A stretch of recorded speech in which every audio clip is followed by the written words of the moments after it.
You need to know what's happening. Iran, Strait of Hormuz, war threats. You can't just ignore global crisis. But every time you check the news, your nervous system goes into overdrive. Your anxiety spikes, your sleep suffers, you can't focus, and you're stuck in this impossible choice. Stay informed and destroy your mental health, or protect your peace and feel guilty for being uninformed. But here's the truth, this isn't an either or choice.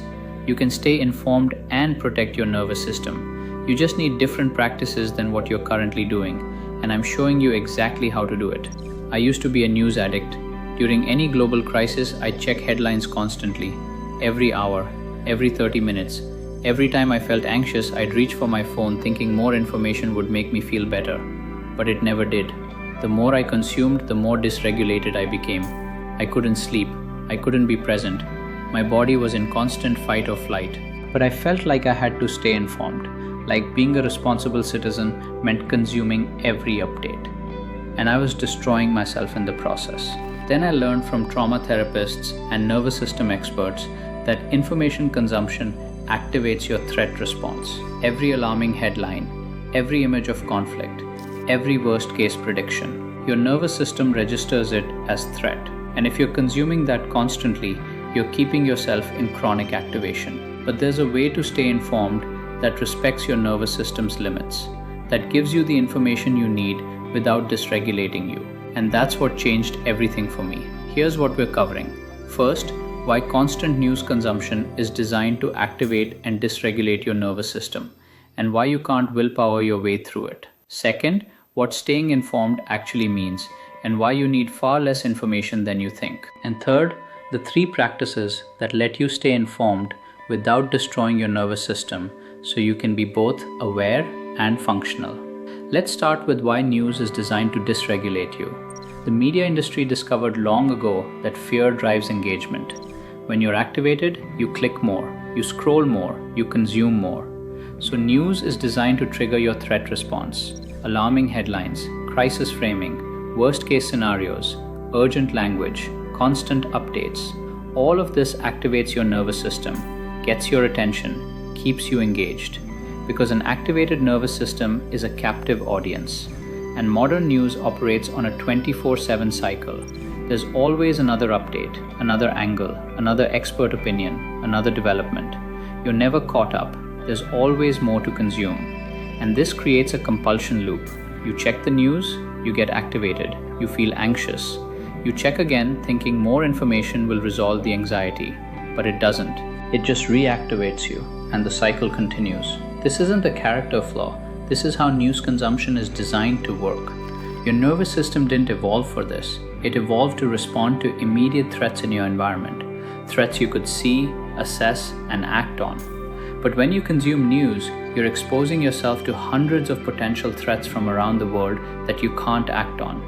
And your nervous system activates for each one. But there's no resolution, no action you can take, no safety you can create, just constant activation without discharge. And that creates chronic dysregulation, anxiety, hypervigilance, insomnia, difficulty concentrating, all the symptoms you're experiencing. Now here's what most people get wrong about staying informed. They think it means consuming every update, every angle, every expert opinion. But that's not being informed, that's being overwhelmed. Being informed means having accurate, contextual understanding of major developments. It doesn't mean knowing every detail, every prediction, every possible outcome. You don't need 50 articles about Iran to be informed. You need 1 to 2 good sources that give you the key facts and context. That's it. Think about what you actually need to know to be an informed citizen. You need to know what's happening, why it's happening, what the major developments are, and what options exist for engagement if you want to act. That's maybe 15 to 20 minutes of reading from reliable sources, once a day.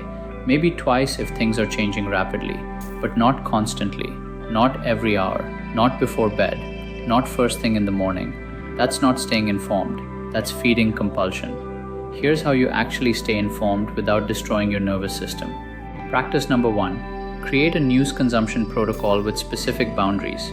You can't just consume news randomly throughout the day and expect your nervous system to stay regulated. You need structure, boundaries, a protocol. So you decide, When will I engage with news? For how long? From which sources? And you follow that protocol every day, no exceptions. Your protocol might look like this. I will check news twice a day, once at 10 a.m., once at 5 p.m., for 15 minutes each time, from these three reliable sources only. I will not check news at any other time. I will not scroll social media for updates. I will not consume news within 2 hours of sleep. And I will follow my grounding practice immediately after consuming news. This is your container, your boundary, and you protect it. The specific times and duration don't matter as much as the consistency. What matters is that you're creating predictability for your nervous system. It knows, I will be exposed to potentially distressing information at these specific times, for this specific duration, and then I will return to safety. This creates a sense of control, of containment, and your nervous system can handle contained exposure much better than constant, unpredictable exposure. And you choose quality sources, not rage bait, not clickbait, not social media hot takes, actual journalism from outlets with editorial standards, sources that provide context, not just activation, sources that inform rather than inflame. This matters because not all information is equal, and consuming inflammatory content activates you far more than consuming factual reporting. Practice number 2, ground your nervous system before and after news consumption. Your nervous system needs to know the threat is in the information, not in my immediate environment. And you communicate this through grounding practices. Before you consume news, you ground. You take 3 deep breaths. You feel your feet on the floor. You look around your environment and notice, right now I am safe. My body is safe. This room is safe. This creates a baseline of safety before threat exposure. Then you consume news intentionally. You're not mindlessly scrolling. You're deliberately choosing to engage with information. You read your chosen sources, you get the updates you need, and when your time is up, you stop, you close it, and you ground again, immediately. You don't go straight back to work or jump into another activity. You take 60 seconds to return your nervous system to safety. You might wash your hands. The physical act of washing symbolizes, I'm washing off the distressing information, I'm returning to my body. Or you step outside, feel the air, see the sky, connect with something present and living. Or you do a brief body scan, notice tension, breathe into it, release it. The specific practice doesn't matter. What matters is that you're consciously transitioning from threat exposure back to safety. You're not leaving your nervous system activated, you're completing the cycle. I do this every single time. Before news, feet, breath, environment check.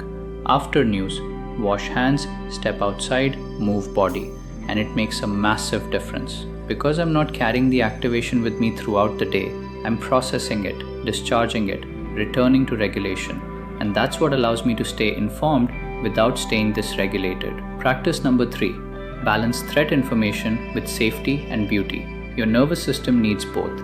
It needs to know threats exist so it can prepare, but it also needs to know safety and beauty exist so it doesn't collapse into despair. If you only consume news about war and crisis, your nervous system thinks the whole world is threat. But that's not true. There's also beauty, connection, kindness, life continuing, and your nervous system needs exposure to that too. So for every session of distressing news, you balance it with something nourishing.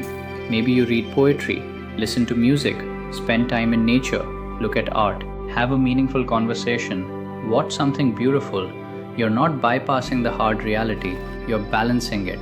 You're telling your nervous system, yes, there's threat in the world, and there's also beauty. Both are true, and this balance is essential. And you actively seek out good news too, not to pretend everything's fine, but because positive developments are also real and newsworthy. People helping each other, communities coming together, creative solutions emerging. These stories exist, but they don't get the same attention because they don't activate threat response the same way. So you have to seek them out. And consuming them reminds your nervous system humans are capable of kindness, of resilience, of coming together, and that's as true as the conflict. Here's what I want you to understand. You don't have to choose between staying informed and protecting your nervous system. You can do both, but you have to be intentional. You have to create structure, boundaries, grounding practices, balance. You can't just consume news the way the media industry designed it to be consumed and expect to stay regulated, because it's designed to dysregulate you. but you can take back control. You can engage on your terms, and that changes everything. We covered why news is designed to dysregulate. Fear drives engagement, and 24/7 cycles create compulsion. We clarified what staying informed actually means: accurate understanding of major developments, not consuming every detail. And we walked through 3 practices. Create a news consumption protocol with boundaries, ground before and after news consumption, and balance threat information with safety and beauty. This isn't about avoiding reality. It's about engaging with reality in a way that doesn't destroy your capacity to function. Because you need to be functional for yourself, for your loved ones, for your ability to contribute if crisis actually comes. And you can't be functional if you're chronically dysregulated. So you protect your nervous system, not through ignorance, through wisdom. So here's your practice for today. Set your news protocol. Decide when you'll check news, for how long, from which sources. Write it down and follow it. No exceptions. Ground before, ground after, and balance with something beautiful just once today. And notice how different it feels to engage intentionally instead of compulsively. Let me know in the comments, what's your news consumption protocol going to be? Sometimes just committing publicly helps us follow through. Welcome to Informed and Regulated. This is where you reclaim control.